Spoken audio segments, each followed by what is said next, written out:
बताएंगे। जी जी ऋतिक, बड़ी खबर आ रही है। आपको बता दें कि एआईएम सिर्फ 2 सीटों पर आगे है। ओवैसी की पार्टी की बड़ी चर्चा रही 2020 में 5 सीटों पर इन्होंने जीत हासिल की थी, लेकिन अब क्या ओवैसी का जादू बिहार में नहीं चला? रुझानों में ओवैसी को बड़ा झटका। बिहार में ओवैसी का जादू चलता हुआ नहीं दिख रहा है। एआईएम सिर्फ 2 सीटों पर आगे है, तो ओवैसी का जादू क्या फेल हो गया है? नहीं चला ओवैसी का जादू, ये बड़ा सवाल है, क्योंकि जिस तरीके से ओवैसी लगातार सीमांचल में अपना उन्होंने पैठ जमाई थी, 2020 में उन्होंने जीत हासिल की थी, तो क्या इस बार ऋतिक जिस तरीके से ओवैसी को यह झटका लगता दिख रहा है, क्योंकि सिर्फ 2 सीटों पर ओवैसी की पार्टी को बढ़त है। और खास बात आप बताइए ऋतिक, जिस तरीके से ओवैसी की पार्टी को यह झटका लगता दिख रहा है, ओवैसी की पार्टी लगातार कोशिश कर रही थी, लेकिन सिर्फ 2 सीटों पर ओवैसी की पार्टी आगे चल रही है। ऋतिक, अगर हम बात करें तो कोचधामन से और मौर से, तो ये 2-3 ऐसी सीटें हैं जहां पर ओवैसी आगे चल रहे हैं, ओवैसी की पार्टी। तो क्या ओवैसी का जादू बिहार में नहीं चला? बिल्कुल, देखिए मुझे लगता है कि 2020 में जब 5 विधायक ओवैसी के आए थे, उसमें इंक्लूडिंग अगर हम करें तो वहाँ के प्रदेश अध्यक्ष अख्तरुल इमाम भी उसमें शामिल थे। उनको छोड़ के बाकी चारों कैंडिडेट जो हैं जीतने के बाद उन्होंने एआईएम का दामन छोड़ दिया, यानी पतंग को काट दिया। हाँ। और उसके बाद अगर आप देखें तो वो दूसरी पार्टी में जाते हैं, आरजेडी में चले जाते हैं। और उसके बाद अगर आप देखें तो उन्होंने आरोप लगाया था तेजस्वी यादव पे। उन्होंने कहा कि तेजस्वी ने मेरे पार्टी में सेंधमारी कर दी, हमारी पार्टी को तोड़ दिया और 4 विधायक ले गए। लेकिन कोई बात नहीं, हम फिर से वापस आएंगे और सीमांचल हमारा गढ़ था, हमारा है और रहेगा। इसी बयानबाजी पर उन्होंने वापस से सीमांचल में अपने कैंडिडेट उतारे। बिहार चुनाव के नतीजों पर लगातार कई अपडेट सामने आ रहे हैं और सामने आ रहा है कि अब ईसी के रुझानों के अनुसार एनडीए को यहाँ पर स्पष्ट बहुमत मिलता दिख रहा है पूरे मामले पर। और अब तेजस्वी कहाँ पिछड़ गए और यहाँ पर ओवैसी और इसी के साथ साथ पीके कहाँ पिछड़ गए, इस पर कई सवाल उठ रहे हैं। लगातार ये कहा जा रहा है कि अब जो है क्या नीतीश के सर पर फिर से ताज सजने वाला है। तो पूरी जानकारी के लिए हमारे साथ एक्सपर्ट जुड़े हैं, उनसे जानेंगे, उनसे कुछ सवाल हैं जो हम लेंगे। सर, अब जो सामने आ रहा है स्पष्ट बहुमत एनडीए को मिलता हुआ दिख रहा है, तो कहीं ना कहीं सवाल हैं लोगों के मन में कि जो यहाँ पर हर घर सरकारी नौकरी का तेजस्वी यादव का दावा था, जो तेजस्वी यादव का वादा था, क्या वो फुस होता हुआ दिख रहा है? देखिए, ऐसा है, बिहार के लोग तुलनात्मक दूसरे राज्यों के, मेरा ये स्पष्ट मानना है कि वहाँ के लोगों की जो यूएसपी है ना, वहाँ के लोगों का आत्मविश्वास, और दूसरा उनको किसी भी नए विषय के प्रति जो है जागरूक होना, ये उन बड़ा जो है आप आमतौर पे देख सकते हैं। आज लगभग जितने युवा हैं वो सभी जो है शिक्षण संस्थानों के हिस्सा हैं। उन सबको ये पता है कि इतनी संख्या में सरकारी नौकरी है कहाँ, आप देंगे कहाँ से जो है। बिल्कुल। तो ये तो बिल्कुल ही इम्प्रैक्टिकल बात है कि हर परिवार को आप जो है सरकारी नौकरी दे देंगे। लगभग 7.5 करोड़ वोटर है, और अगर 5 से उसको अगर आप डिवाइड करें तो आप देखिए, मतलब लगभग जो है 1.5 करोड़ आपके जो है परिवार हो जाते हैं। आप 1.5 करोड़ परिवार में, यानी 1.5 करोड़ सरकारी नौकरी क्या संभव है? आपको लगता है क्या संभव है? तो ये जाहिर सी बात है। ये देखिए, आप कोई भी प्रॉमिस कर रहे हैं, उसकी ग्राउंड रियलिटी क्या है, उसको सपोर्टिंग फैक्ट्स क्या है, जब तक वो नहीं होगा लोग आपकी बात को स्वीकारता नहीं देंगे। तो मुझे नहीं लगता कि वो इतना बड़ा डिसाइसिव फैक्टर होने वाला है। तो कहीं ना कहीं जो हर घर सरकारी नौकरी का वादा जो तेजस्वी यादव कर रहे थे, वादा ठोक रहे थे, तो उस पर अब जो है लोगों को भरोसा नहीं है, यकीन नहीं है। इसी का जो यहाँ पर हम देख रहे हैं रिजल्ट है, जो आंकड़े आ रहे हैं, जो रुझान आ रहे हैं, तो कहीं ना कहीं एनडीए को स्पष्ट बहुमत मिलता हुआ दिख रहा है। वहीं पर एक और सवाल सर जो उठ रहा है कि क्या जो नीतीश यादव हैं उन पर अब जो महिला वोटर्स हैं उन्होंने उनका फिर से साथ दिया, और महिला वोटर्स कैसे पूरा जो गेम प्लान है, जो पूरा आंकड़े हैं, वो कैसे बदलती हुई यहाँ पर नजर आ रही हैं? देखिए, अगर मैं आबादी की बात करूं तो लगभग आधी आबादी जो है हमारी महिला माता बहनों की है। और ये सिर्फ बिहार का चुनाव नहीं है, ये सिलसिला शुरू हुआ मध्य प्रदेश से। शिवराज सिंह ने जो शुरुआत की लाडली योजना की, उसके बाद से जो आप ये देख रहे हैं हर राज्य में जो भी सरकारें हैं उस पर काम करने का प्रयास कर रही हैं। और जब विषय ये आता है कि किसकी बात पर अधिक विश्वास किया जाए, तो एक जो सरकार आपको ऑलरेडी दे रही है वो एक प्रॉमिस कर रही है, और प्रॉमिस भी ऐसा जो बहुत ज़्यादा जो इम्प्रैक्टिकल दिखाई दे रहा है। मैं आपका पूर्व में ध्यान आकर्षित कर दूं, लोकसभा चुनाव के समय जो है वो खटाखट वो 8,000 रुपये कुछ इस तरह था, लोगों ने उसको रिजेक्ट किया। पंजाब एक ऐसा राज्य है जहाँ पे प्रॉमिस किया 1100 रुपये का, वो अभी तक शुरू नहीं हुआ। और लोग, बिहार के लोग क्या है कि एक बड़ी संख्या में प्रवासी जो है वर्ग को जो रिप्रेजेंट करते हैं।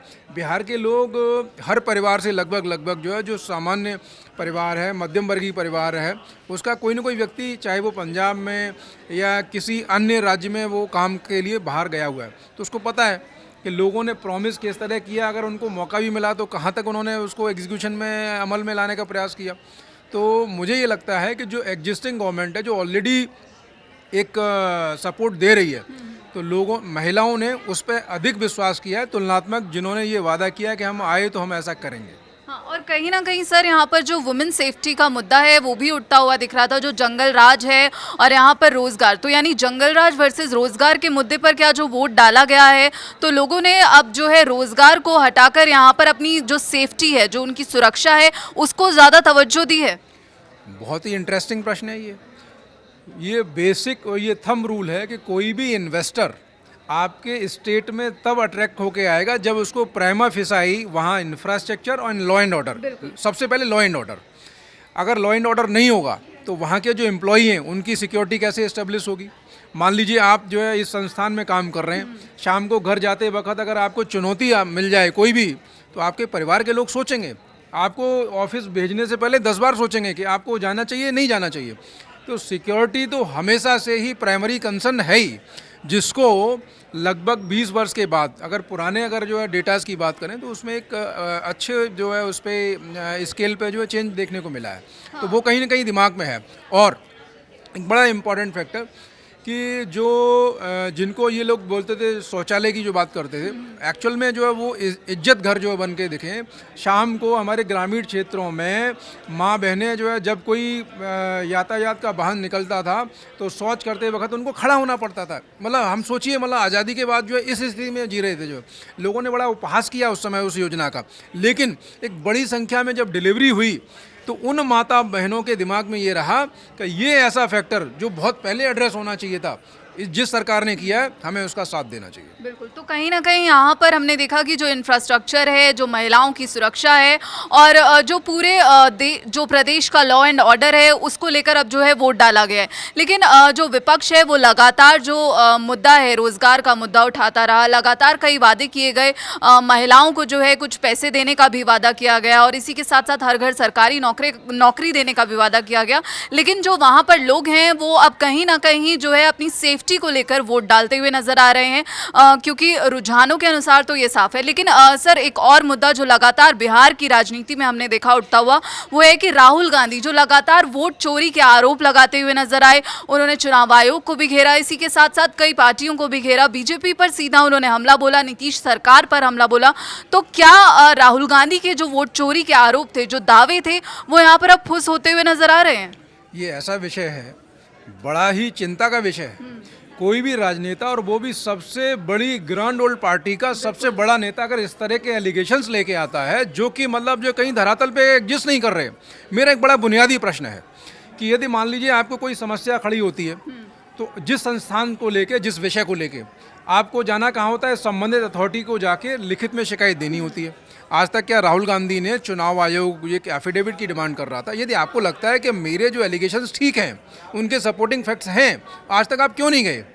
तो लोग इस बात के एनालिसिस कर रहे हैं कि आप जो है ना pushing in the air, stone throw कर रहे हैं और मतलब उसको जो है मतलब, तो लोग उनको सीरियस लेना नहीं चाहते, वो इसी वजह से नहीं लेना चाहते कि उनका जो कंडक्ट है वो इस तरह उस ट्रैक पे है ही नहीं। और आपकी संख्या, आपके पार्टी के भी 99 MPs हैं, अगर मान लो चोरी हुई तो फिर जो है 272 तो पूरे कर लेने चाहिए थे उनको। जो है क्यों मतलब जो है दूसरे पार्टियों पर निर्भर होने की आवश्यकता थी? भाई एलिगेशन तो आपने तब भी लगाना है, अब भी लगाना है। जो तो मेरे ख्याल से कोई भी आदमी जो चोरी करता होगा, ऑर्गेनाइज होगा, तो इतनी बड़ी बेवकूफ़ी तो नहीं करेगा। जो तो ये ऐसा विषय है जिसको बिना फैक्ट के, मेरा ये मानना है स्पष्ट, किसी भी दल को नहीं एड्रेस करना चाहिए, वो भी पूरे वैश्विक उस पे पोर्टल पे। भारत जो सबसे बड़ा लोकतंत्र है, जहाँ पर बिना किसी कैजुअलिटी के इतनी बड़ी संख्या में मतदान होता है, और आप इस तरह का जो एलिगेशन लगा के आप क्या डायरेक्शन लेना चाह रहे हैं, क्या संदेश देना चाह रहे हैं? जो यदि आप सीरियस हैं तो आप अपने लोगों को रिजाइन कराइए और फैक्चुअल के साथ में आप जो संबंधित अथॉरिटीज़ हैं वहाँ कंप्लेंट दायर करिए, न्यायालय है। आप तो क्या नाम लोगों को बेल के लिए रात को जो है सर्वोच्च न्यायालय का दरवाज़ा खटखटाते हैं। आपके पार्टी में एक लंबी फेहरिस्त है, जो प्रतिष्ठित वकील है, उनके नाम लेना भी जो सब जानते हैं। जो तो मेरे ख्याल से ये ऐसा विषय है, इस पर इनको संजीदगी दिखानी चाहिए यदि उनको अपना जो है पॉलिटिकल कैरियर शेपअप करना है तो। हाँ, और कहीं ना कहीं चुनाव आयोग भी सामने आया। चुनाव आयोग ने भी राहुल गांधी के जो आरोप हैं उन पर सीधा सीधा जवाब दिया कि ऐसा कुछ भी नहीं है, आप जो आरोप लगा रहे हैं, अगर जो डॉक्यूमेंट्स हैं आपके पास तो वो सामने लाइए। और कहीं ना कहीं इसी बीच लगातार सवाल उठ रहे थे ओवैसी और पीके को लेकर कि अब ओवैसी और पीके जो है कहाँ रह गए, मतलब पिक्चर में तो, या फिर अभी पिक्चर बाकी है, ये भी सवाल उठता है। क्योंकि ये माना जा रहा था कि जो मुस्लिम वोटर्स हैं वो अब कहीं ना कहीं, जब नीतीश कुमार ने एनडीए का दामन थामा, जब नीतीश कुमार एनडीए के साथ आए, तो माना जा रहा था कि जो मुस्लिम वोटर्स है वो अब छिटकता हुआ नजर आएगा और ओवैसी को इसका सीधा फायदा होगा। लेकिन अब जो यहाँ पर जो पिक्चर सामने आ रही है वो तो बिल्कुल ही अलग है। देखिए, दो जो आपने नाम लिए ओवैसी का, तो ओवैसी का जो प्रभाव है ना, वो एक बिहार का इलाका है सीमांचल, तो वहाँ कुछ सीमित सीटें हैं, उन्हीं पर प्रभाव है, पूरे जो प्रदेश में उनका प्रभाव नहीं है।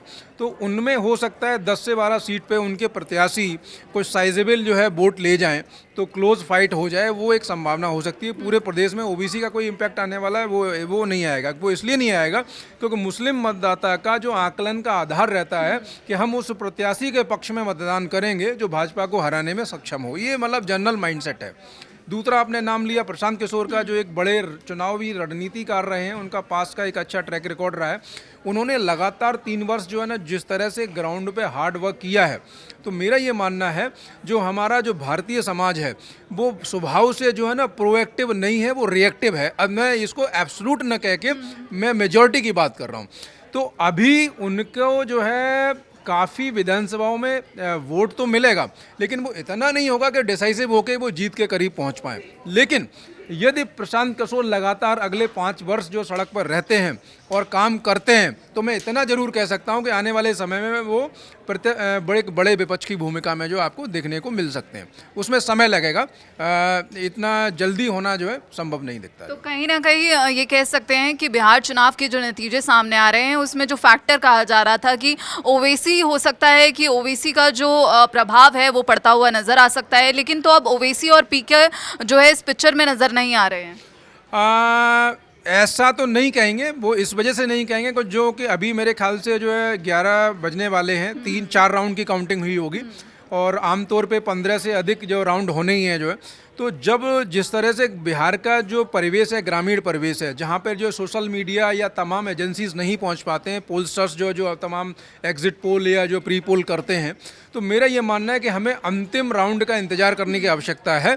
जो जीत का मार्जिन है, जो पूर्व के चुनावों में जो था, उसमें जो है आपको कमी देखने को मिलेगी। फाइट जो है, मेरा ये स्पष्ट मानना है कि 70 और 80% सीटों पे आपको जो फाइट है वो क्लोजर देखेगा, और ये अच्छा है, लोकतंत्र, स्वस्थ लोकतंत्र के लिए अच्छा है कि लोग अधिक संख्या में। और आप ये देखेंगे पिछले चुनावों की तुलना में इस बारी बिहार में जो टर्नआउट है वो ऑलमोस्ट 10% आपने जो उसमें इन्फ्लेशन देखने को मिला है, बढ़ोतरी देखने को मिली है। तो पिछड़ा राज्य जिसको हम बोलते हैं, अगर उसमें 10% की वृद्धि होती है तो आने वाले भविष्य में हम ये देख सकते हैं कि वहाँ के लोगों में जागरूकता उत्पन्न हो रही है, और किसी भी राज्य के विकास के निर्माण के लिए ये बहुत ही अच्छा और शुभ संकेत है। बिल्कुल। तो कहीं ना कहीं ये जो फैक्टर्स उठ रहे थे, रोजगार का मुद्दा था, जंगल राज का मुद्दा था, तो अब जो है एनडीए को स्पष्ट बहुमत मिलता हुआ दिख रहा है, और कहीं ना कहीं अब ये साफ हो गया है, पिक्चर जो है साफ होती हुई दिख रही है कि यहाँ पर जो है अब फिर से जो एनडीए है उसका ही दबदबा है।